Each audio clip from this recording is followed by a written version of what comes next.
যারা কোনো চাকরি বাকরি পাননি, আজ থেকেই তাদের অ্যাকাউন্টে টাকা যাবে। যদি সরকারি স্কুলের প্রতি ওনাদের লক্ষ্য থাকতো তাহলে সরকারি স্কুলে যেটুকু ফান্ড দরকার সেটুকু ফান্ড কিন্তু আমরা পেতাম। সরকার বিভিন্ন ক্ষেত্রে টাকা খরচ করছে, ভোটের আগে বিভিন্ন প্রকল্প। স্কুল পরিচালনার জন্য আমরা যে বছরে 12,500 টাকা করে পেতাম, সেটা কমতে কমতে কমতে কমতে এই ফিনান্সিয়াল ইয়ারে এসে দাঁড়িয়েছে 2,500 টাকা।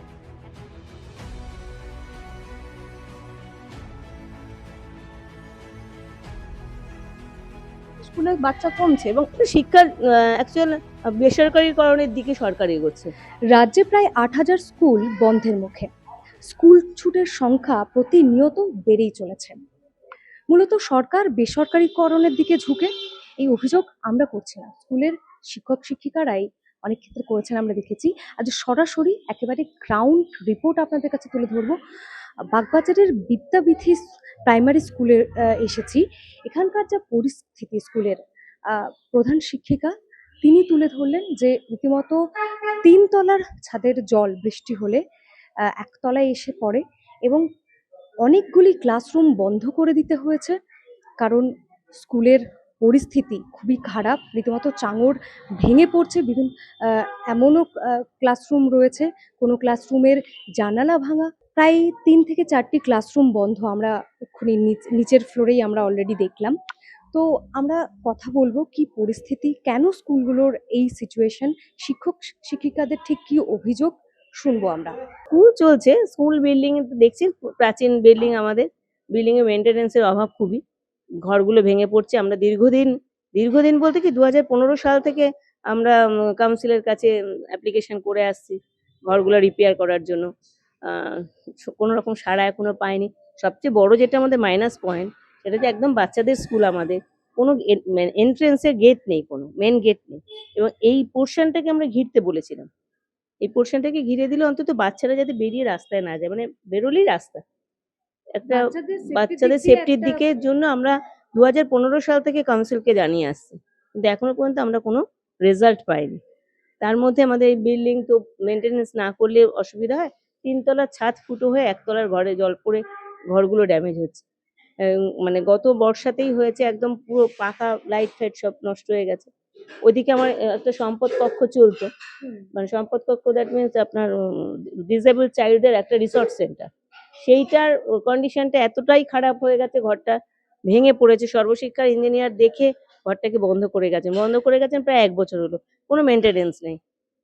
স্কুল পরিচালনার জন্য আমরা যে বছরে 12,500 টাকা করে পেতাম, সেটা কমতে কমতে কমতে কমতে এই ফিনান্সিয়াল ইয়ারে এসে দাঁড়িয়েছে 2,500 টাকা। একটা স্কুল পরিচালনা করতে গেলে, প্রতি মাসে ইলেকট্রিসিটি বিল দিতে গেলে, সুইপার করতে গেলে, এবং লাইট বলুন, ফ্যান বলুন, বা আমাদের যে দিতে হয়, ভাড়া দিতে হয় না, কিন্তু আমাদের ট্যাক্স দিতে হয়, এগুলোর ক্ষেত্রে কি 2,500 টাকাটা সাফিসিয়েন্ট টাকা? সরকার বিভিন্ন ক্ষেত্রে টাকা খরচ করছে, ভোটের আগে বিভিন্ন প্রকল্প, আমরা যদি এই বিভিন্ন ভাতা যুবসাথী দিচ্ছে, বেকার ভাতা প্রকল্প সেটা করা হলো, কিন্তু এই যে শিক্ষা প্রতিষ্ঠানের ক্ষেত্রে কি কোথাও কি একটা অবহেলা দেখতে পাচ্ছেন? অবশ্যই অবহেলিত, শিক্ষাক্ষেত্র অবশ্যই অবহেলিত। এটা ইচ্ছাকৃতভাবে করা হচ্ছে বলে আমার মনে হচ্ছে। শিক্ষার অ্যাকচুয়াল বেসরকারিকরণের দিকে সরকার এগোচ্ছে। ম্যাডাম, স্কুলগুলো চালাতে আপনাদের খুব সমস্যা হচ্ছে, কথায় কথায় ম্যাডামের থেকে জানতে পারলাম। তো স্কুলে তো স্টুডেন্ট সংখ্যাও খুব কম দেখতে পাচ্ছি। তো কেন, এটা কি এই স্কুলে কোনো ব্যবস্থাপনা নেই বলে স্টুডেন্টরা আসছে না? একদমই বেসরকারি স্কুলে চলে যাচ্ছে। অবশ্যই বেসরকারি স্কুলকরণ হয়ে গেছে। এখন বেসরকারিকরণের উপরই বেশি সরকারের ঝোঁকটা। কারণ হচ্ছে কি, যদি সরকারি স্কুলের প্রতি ওনাদের লক্ষ্য থাকতো তাহলে সরকারি স্কুলে যেটুকু ফান্ড দরকার সেটুকু ফান্ড কিন্তু আমরা পেতাম। যেটা দিদিও আগে বললেন যে আমাদের কম্পোজিট গ্র্যান্টের টাকা কিন্তু অনেক পরিমাণে কমিয়ে দেওয়া হয়েছে। তার ফলে মেনটেনেন্সের মানে স্কুল বিল্ডিং পরিচালনা করতে একটা সমস্যা হয়। আমরা নিজেরা সব টাকা পয়সা দিয়ে যতটা করা যায় করি, পরিষ্কার পরিচ্ছন্ন। তারপরে কি হচ্ছে, পাঠ্যক্রমের একটা গ্যাপ।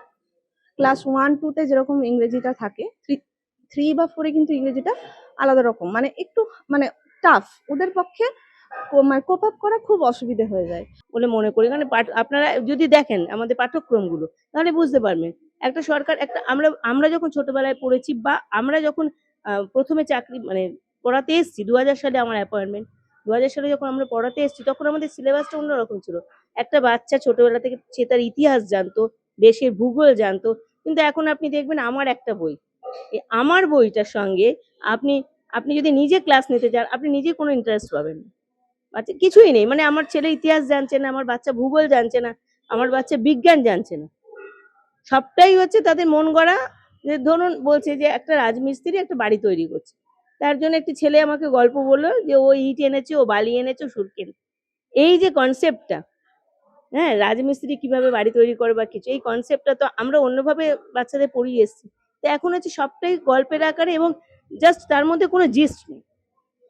তারপরে ইংরেজির ক্ষেত্রে যদি আমি বলতে যাই, ক্লাস 1-2 এর পরে যদি আপনি 3 ইংরেজিটা দেখেন, ওর মধ্যে একটা বিশাল পার্থক্য। আমাদের মতন যারা পিছিয়ে পড়া শ্রেণী থেকে আসছে, তো এই সমস্ত বাচ্চাদের এই যে আমাদের তুলে নিয়ে যাওয়া ইংরেজির, বিশেষ করে ইংরেজির ক্ষেত্রে, মানে একটা কি বলে ইম্পসিবল ব্যাপার হয়ে দাঁড়ায়, প্রচন্ড কষ্টকর ব্যাপার ওদের পক্ষে। এই সিলেবাসটা সামঞ্জস্য রাখা এটা খুবই জরুরি, তবেই তো সরকারি স্কুলের প্রতি আস্থা থাকবে লোকের।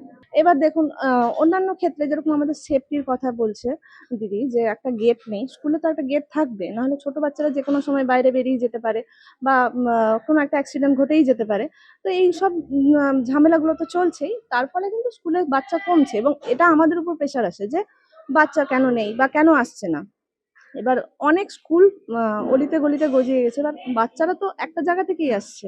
এবার আমাদেরকে অনেক সময় বাচ্চা খুঁজতে যেতে হয় যে কোথায় বাচ্চা পাওয়া যাবে, এবং ওখানে গিয়েও আমরা সব স্কুলে একই রকম অবস্থা। আমাদের আপনারা যে কোনো স্কুলে যাবেন বাচ্চা সংখ্যা কিন্তু কমই পাবেন। এই সব কারণেই কিন্তু কম, মানে সরকারের কিন্তু আমাদের স্কুলের প্রতি কোনো লক্ষ্য বাবা মায়েরা ভরসা করতে পারছে না সরকারি স্কুলের উপর। একদমই সরকারি স্কুলের প্রতি ভরসা করতে এই জন্যই পাচ্ছে না। সরকার কেন এই সরকারি স্কুলগুলোর উপর ইনভেস্ট করছে না? আমার মনে হয় অন্য কোনো খাতে ইনভেস্ট করলে বেশি উপকার হবে সরকারের, আমাদের প্রতি ওই লক্ষ্যটা দিচ্ছে না। আমার তো তাই মনে হচ্ছে। কেন বন্ধ হলো আমি জানি না। আমি 2017-তে জয়েন করেছি, দিদিরা তার অনেকদিন আগেকার, তখন তো কম্পোজিট গ্র্যান্ড ঠিকঠাকই আসতো, তারপর থেকে তো টাকা পয়সা সব কমিয়ে দেওয়া হচ্ছে। কেন কমিয়ে দেওয়া হচ্ছে জানি না। এবার আমাদের পক্ষে যতটা সম্ভব আমরা সবাই মিলে টাকা পয়সা জোগাড় করে, দিদি তো একটা ম্যাক্সিমাম টাকা খরচ করে, চালাচ্ছে এইভাবে।